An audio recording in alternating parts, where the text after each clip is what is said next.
Hello everyone, कैसे हैं आप सभी लोग। अगर ये वीडियो आपके सामने आया है तो डेफिनेटली आपको कोई ना कोई अपने लिए गाइडेंस ज़रूर मिलेगी।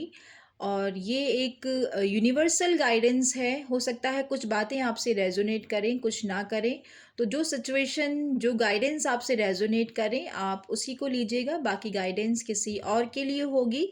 तो हो सकता है कि आप किसी काम को करके काफ़ी थक गए हैं, काफ़ी परेशान हो गए हैं। हो सकता है आप में से कुछ लोग फिज़िकली किसी पेन से गुज़र रहे हैं। और हो सकता है किसी ने आपको बहुत बुरी तरीके से चीट किया है, जो कि बहुत ही परेशानी का सबब बन रहा है आपके लिए इस समय। और कुछ एक के लिए ये भी पॉसिबिलिटी है कि मैरिज जैसे रिलेशनशिप में भी आपने किसी चीटिंग का अनुभव किया है, या फिर वो चीज़ें आपके लिए, वो रिलेशनशिप आपके लिए वर्कआउट नहीं कर पा रहा है। और आप इसी चीज़ के बारे में काफ़ी ज़्यादा सोच रहे हैं। और समझ में नहीं आ रहा है कि किस डायरेक्शन में आपको आगे बढ़ना चाहिए। क्या इस मैरिज में आपको कंटिन्यू रखना चाहिए या आगे निकल जाना चाहिए। तो इस समय ये जो आपका कन्फ्यूज़न भरा माइंडसेट है, या जो बहुत ज़्यादा आप एंजाइटी ले रहे हैं इस बारे में सोच सोच के, या हर वक्त कभी पास्ट के बारे में सोच रहे हैं, फ्यूचर में कैसा होगा, अगर मैंने ये डिसीजन लिया तो क्या होगा, वो डिसीजन लिया तो क्या होगा। तो अभी इन सब चीज़ों को ब्रेक देने की ज़रूरत है, पॉज़ देने की ज़रूरत है। और आप हफ़्ता 10 दिन बिल्कुल रिलैक्स करिए। अगर आप फिज़िकली भी किसी पेन में गुज़र रहे हैं तो तब भी आपके लिए जो रेस्ट करने का जो मोड है, हफ़्ता 10 दिन कहा जा रहा है कि आप बिल्कुल भी ना सोचें। ज़्यादा से ज़्यादा मेडिटेशन कर सकते हैं, ज़्यादा से ज़्यादा अपनी नींद को पूरा कर सकते हैं। और जो चीज़ें आपके बस में नहीं हैं, यानी जो फ़ैसला लेना भी आपके बस में नहीं है, उसको भी अभी आप छोड़ दें। और किसी गुरु से आप सहायता माँग सकते हैं, किसी मेंटर से आप सहायता माँग सकते हैं, किसी काउंसलर के पास जाके आप कोई एस्ट्रोलॉज़र, किसी भी तरीके से आप जिसमें आपको मन की शांति मिल रही है, आप उस चीज़ की तरफ आगे बढ़ सकते हैं। बट वहाँ पे भी जाने के लिए अभी आप अपने शरीर को, अपने मन को, दिलो-दिमाग को थोड़ा-सा आराम दें। एटलीस्ट ये हफ़्ता आप रेस्ट करें। अभी भी इस हफ़्ते में 4-5 दिन हैं, तो आपको सिर्फ़ और सिर्फ़ रेस्ट करना चाहिए।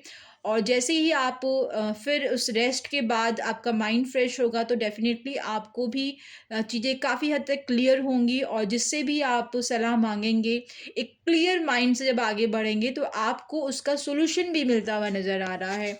और कुछ एक के लिए हो सकता है फ़ेब्रुअरी एंड भी काफ़ी अच्छा रहने वाला है। जो भी परेशानियाँ थी वो खुद खुद ब खुद फ़ेब्रुअरी एंड तक आपको उसका रिज़ल्ट मिल रहा है। एक सही गाइडेंस मिल रही है, जो कन्फ्यूज़न है उससे आप बाहर निकल रहे हैं और बहुत ही बेहतर तरीके से निकल रहे हैं। मैजिशियन का कार्ड आया है, तो उस कन्फ्यूज़न के माइंड से आप बहुत ही बेहतर तरीके से बाहर निकल रहे हैं। और आप समझ पाएँगे कि जो सिचुएशन भी आपने बियर करी थी, एटलीस्ट उसका एक रिज़ल्ट मिला है, एटलीस्ट कुछ आउटकम मिला है। आप एक काफ़ी पॉज़िटिव ऑरा में नज़र आ रहे हैं। और अगर कोई फ़ाइनेंशियली परेशानी है, तभी भी आपको कुछ डोनेशन करना चाहिए, अपने आस-पास के लोगों की मदद करनी चाहिए। ये डोनेशन आपके उस फ़ाइनेंशियली जो जो भी परेशानी आ रही है, जो भी कन्फ्यूज़न आ रहा है, वर्क प्लेस में कोई काम अगर आपका सही नहीं हो रहा है, तो डेफ़िनिटली ये डोनेशन भी आपको काफ़ी मदद करने वाला है। और फरवरी एंड तक आप काफ़ी बिज़ी भी रहने वाले हैं। इतनी सारी रिस्पॉन्सिबिलिटीज़ ये है कि आपने अभी एक काम ख़त्म किया कि दूसरा काम भी आपके सामने आ रहा है। और आप उन रिस्पॉन्सिबिलिटी को काफ़ी एफ़िशिएंटली हैंडल भी कर पा रहे हैं। बहुत सारे काम अभी आपको करने बाकी हैं। साथ ही साथ आप में से कुछ लोग अपना काफ़ी ख़्याल रख रहे हैं। हो सकता है कुछ एक की शादी की बात पक्की हो रही है, तो आप अपने लिए कुछ शॉपिंग करते हुए नज़र आ रहे हैं, अपना ख़्याल रखते हुए नज़र आ रहे हैं। और कुछ एक अपनी जॉब के सिलसिले में नई प्लेस पे भी जाते हुए नज़र आ रहे हैं, नई जॉब लग रही है। जो भी उनकी करंट सिचुएशन है या जो भी उनकी करंट जॉब है, उसमें उतना उनको रिवॉर्ड नहीं मिला है, तो ये मार्च स्टार्टिंग में भी आप एक नई जॉब के लिए भी कहीं बाहर जाते हुए नज़र आ रहे हैं। और जितना आपको करना था प्रेज़ेंटली वर्क प्लेस में, चाहे वो वर्क प्लेस हो, चाहे वो रिलेशनशिप है, आपने अपनी तरफ से एक डन हो गया कि अब आई एम डन, कि अब इससे ज़्यादा मैं कुछ नहीं कर सकता हूँ। पर डेफ़िनेटली जो कुछ भी आपने किया है, ये आने वाले समय में आपको एक ग्रेट रिवॉर्ड देके जाने वाला है। और अपने मूड पे थोड़ा-सा ख़्याल रखना है। जितना आप इमोशनल होके सोचेंगे, जितना आप जल्दी-जल्दी गुस्से में आ जाएँगे, उतना ही अगर आपका काम बनने में परेशानी होगी।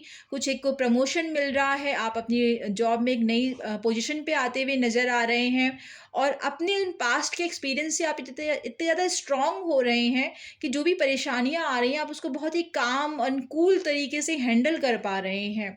कुछ एक के लिए फ़ेब मंथ में ट्रैवलिंग भी नज़र आ रही है। ऑल्दो आप श्योर नहीं है कि आप उस ट्रैवल को कर पाएँगे या नहीं कर पाएँगे, बट डेफ़िनिटली ट्रैवलिंग है और नई जॉब अपॉर्च्युनिटी मिलती हुई नज़र आ रही है। बट साथ ही साथ आपको किसी भी फ़ैसले को लेने से पहले इमोशनल नहीं होना है, और बहुत ज़्यादा एग्रेशन में या गुस्से में, ये हो सकता है कि किसी ने आपको तकलीफ़ दी है, तो आप एकदम से किसी दूसरे ऑप्शन को पिक कर रहे हैं। कुछ इस तरीके की डिसीज़न आपको जल्दीबाज़ी में नहीं लेना है, नहीं तो ये आगे चल के परेशानी बन सकती है। और डेफ़िनेटली कुछ फीमेल्स के लिए भी पॉसिबिलिटीज़ हैं कि उनको जॉब में एक हायर पोज़ीशन मिल रही है, और जो मेल्स हैं, समटाइम जो आपके कॉम्पिटिटर मेल्स हैं, वो भी इस चीज़ से काफ़ी परेशान हो रहे हैं। और अगर कोई फाइनेंशियल परेशानी दिख भी रही है, तो वो आपकी फरवरी मिड तक सॉल्व होती हुई नज़र आ रही है। एक और कुछ एक के रिश्ते पक्के हो रहे हैं, कुछ एक लोग शादी की सेलिब्रेशन में पार्ट ले रहे हैं। हो सकता है कुछ लोग विदेश से भी आ रहे हैं आपकी शादी में पार्ट लेने के लिए। डेस्टिनेशन वेडिंग हो सकती है, कुछ एक लोग अपने नए घर में भी जाने की तैयारी कर रही हैं। तो कुछ तरह से ब्लेसिंग्स कुछ मिली-जुली है, और जो भी आपसे रेज़ोनेट करे आप उसको क्लेम कर सकते हैं। और डेफ़िनिटली जो कुछ भी आपके लिए हो, वो बेस्ट के लिए हो, आपको अपनी उस कन्फ्यूज़न से बाहर निकलने के लिए ऊपर वाला मदद करे, ऐसी ही आशा रखती हूँ। Thank you so much. आज के लिए इतना ही। Have a blessed day ahead.